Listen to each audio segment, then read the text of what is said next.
est-ce que tu essaies d'être ça, mais que ça marche pas pantoute? Que ça fait plusieurs fois que tu essaies parce qu'on te dit que c'est ça qu'il faut que tu fasses, mais sans résultat. Tu reviens toujours à une consommation et tu vis probablement full de honte puis de culpabilité. Tu te trouves pas bon, pas bonne. Tu penses que c'est toi le problème, mais c'était pas la sobriété que ça prenait. S'il y avait d'autres alternatives, si c'était possible de faire autrement, t'aimerais-tu ça, connaître puis comprendre les autres possibilités? Surtout comprendre pourquoi qu'on vise tant la sobriété? Pourquoi c'est ça qui est mis de l'avant au niveau de tout ce qui est dépendance, alcool, drogue, comme si c'était que de cette façon-là qu'on pouvait glorifier qu'on était sorti d'une consommation un peu plus excessive que certains autres partis ou certaines autres personnes et que ben, c'était la seule avenue. Moi, on me dit longtemps que si je voulais pas la sobriété, c'est que j'étais en ivresse mentale, je me prenais pour un autre, j'étais pas prête, j'avais pas atteint le fond du baril. Fuck you! Vraiment tellement, mais tellement pas ça. Je me présente, Caroline Roy, je suis coach PNL et j'ai une histoire de consommation qui a été parfois dans l'excessif. J'ai fait des choix. Je pratique la sobriété intermittente que j'appelle flexible depuis des années. Et ce que ça m'a permis, surtout, c'est d'arrêter de me taper sur la tête, d'arrêter d'avoir honte de qui je suis et de pouvoir m'assumer pleinement et totalement dans ce que je suis par rapport à qui je suis, par rapport à ma consommation.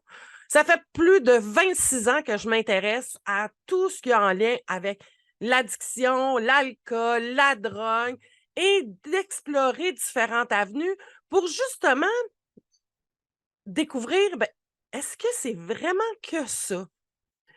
La sobriété. Ou si tu as une addiction dans différentes sortes de substances, alcool, drogue, puis là, drogue, encore là, on peut les splitter, coke, speed, pot, MDMA, name it, OK? Tu peux rentrer là-dedans la sexualité, la dépendance affective. Il y a plusieurs formes de fuite de la réalité ou de gestion de nos émotions, de nos capacités. Donc, ça fait des années que je m'intéresse à ça. Pourquoi je m'intéresse à ça? Ben, j'ai eu des problèmes. Des problèmes. J'ai eu un comportement addictif envers la cocaïne quand j'avais 24 ans. Ma consommation, qui était devenue pour moi empreinte de beaucoup trop de conséquences. Donc, j'ai décidé, je ne sais pas décider. Je l'ai-tu décidé? Je ne l'ai pas vraiment décidé parce qu'il n'y avait pas grande option, puis on ne m'offrait pas grande option. Puis surtout, on me disait que vu que j'avais ce problème de surconsommation de cocaïne, ben qu'il fallait que j'arrête tout puis que je m'en aille en thérapie. J'avais essayé l'approche de la réduction des méfaits, puis qui n'a pas fonctionné, mais je t'expliquerai ça dans une autre vidéo. J'ai fait aussi du meeting, du CA à ce moment-là, cocaïnomane anonyme. J'ai essayé un peu d'AA, alcoolique anonyme. Ça aussi, on s'en reparlera dans d'autres vidéos. Et pour finalement tomber en milieu thérapeutique, parce que tout le monde autour de nous est découragé, on me dit que c'est ça l'option et que je dois m'en aller en centre de thérapie. Et je suis allée dans une thérapie de confrontation. Cette thérapie-là dirait 18 semaines, donc 4 mois et demi. Et suite à ça, il y a du positif, du négatif. Je te parlerai de cet épisode-là aussi. Je fais juste te donner un petit portrait pour que tu comprennes un peu mon histoire et pourquoi je m'intéresse à ça. Et suite à ce passage-là, en milieu thérapeutique, moi, j'ai découvert l'humain, j'ai découvert tout le côté psychologie et ça m'a fascinée et j'ai voulu aller encore plus loin. Fait que donc, je suis rentrée à l'université, je suis allée faire un certificat en toxico, en santé mentale, en psycho et j'ai travaillé dans un centre de thérapie pendant plusieurs années. Ensuite de ça, je suis allée travailler auprès des gens qui consommaient, mais qui avaient tous un parcours similaire au niveau de, similaire, qui se ressemblaient, atteint du VIH, donc séropositif, qui avait un profil de consommation par injection. Donc, c'était de la réduction des méfaits, de l'échange de seringues, puis d'aider les gens à les garder dans un environnement aidant, mettons. T'sais. Donc, j'ai fait ça pendant aussi plusieurs années. Je suis revenue dans les milieux thérapeutiques. J'ai parti mon centre de thérapie et je suis allée me faire former en PNL parce que ce que je voyais, c'était que Chris, la sobriété, là, ça marche pas pour grand monde. Donc, quand on dit à quelqu'un, regarde, la seule affaire qui va t'aider à t'en sortir, c'est la sobriété, puis si tu n'es pas sobre, il n'y a rien à faire, ça va pas bien, parce que c'est beaucoup le message qui est véhiculé. Comme si tu reprends une bouteille de vin, tu reprends de l'alcool, tu refumes un joint, c'est fini. C'est fini, si tu as tout scrappé ce que tu venais de faire. Non! Non! Je me disais, ça n'a pas de bon sens. On fait quoi avec tous ceux qui n'arrivent pas à être sobres? On les fait sentir comme de la merde.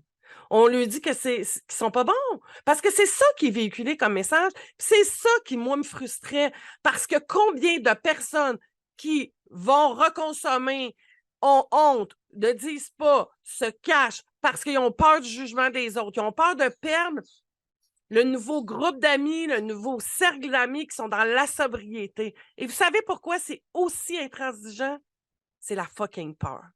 Quand j'ai décidé de partir cette chaîne-là, j'ai un de mes amis qui me dit « Mais t'as pas peur de te donner comme un ticket gratis à tous ceux qui se questionnent puis qui ont de la misère à être sobres de reconsommer? » Je dis « Ben non, moi, je me fie au fait que les gens vont se faire leur propre choix en fonction de ce qu'ils vont entendre.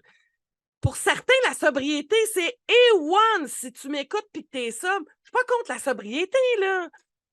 Si c'est ça qui marche pour toi, puis que ça te rend heureux, puis heureuse, puis que tu es confortable là-dedans, puis que tu te sens bien, peut-être que tu as même fait ce choix-là, puis tu n'avais aucun abus ou surconsommation, là. Ça a été un choix de vie, puis tu es heureuse puis heureux là-dedans. Good, fine!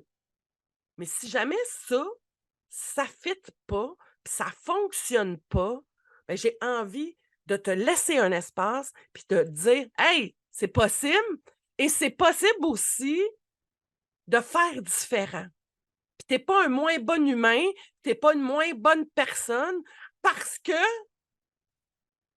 toi, tu n'as pas fait le choix de la sobriété, mais de trouver une autre façon. Puis c'est un peu ça que je vais te parler dans cette chaîne-ci et de plein d'autres affaires qui sont en lien avec la consommation. Donc, je suis super contente de t'accueillir ici. Et ce que je veux te dire, parce que ma première question était, peut-être que pour toi, la sobriété, ce n'est pas la chose qui existe. Et je veux que tu saches qu'il y a d'autres possibilités. Tu peux décider de faire des choix de sobriété par rapport à certaines substances. Comme moi, j'ai fait le choix que toute forme de drogue, je suis sobre. Puis si tu es en France, toi, tu considères le tabac comme une drogue. Ici aussi, mais au Québec, c'est pas tout à fait dans la même chose. Je fume la clope. Fait que donc, à part la clope, j'ai fait le choix d'une sobriété puis d'une abstinence totale de toute autre substance que la clope au niveau de la drogue. Au niveau de l'alcool, je pratique une sobriété intermittente, une sobriété flexible. Je vais consommer d'une façon très, plus peut-être que ce que la normale le dit, mais qui amène aucune conséquence dans ma vie. Pendant un certain temps, je me regarde aller. Ça demande une observation, ça demande une connaissance de soi, ça demande aussi de connaître intérieurement puis de faire du ménage. Parce que pour arriver, selon moi, à une sobriété flexible, ça prend un travail personnel de fond à faire pour pouvoir comprendre tes déclencheurs, comprendre ton cerveau, comprendre la machine humaine. Et ça, c'est ce que moi j'applique et c'est ce que j'ai envie de te transmettre si tu veux opter pour cette option-là qui est la sobriété flexible. Et te permettre de te sentir bien dans ta consommation, sans honte, sans culpabilité, sans juger, parce que tu dois être la première personne qui se juge. Puis ça, je te comprends tellement du fait qu'on nous a inculqué, puis on nous a rentré, puis la société véhicule des croyances qui sont très, très fortes et qui te font sentir pas OK, qu'il faut que tu vives avec ça toute ta vie.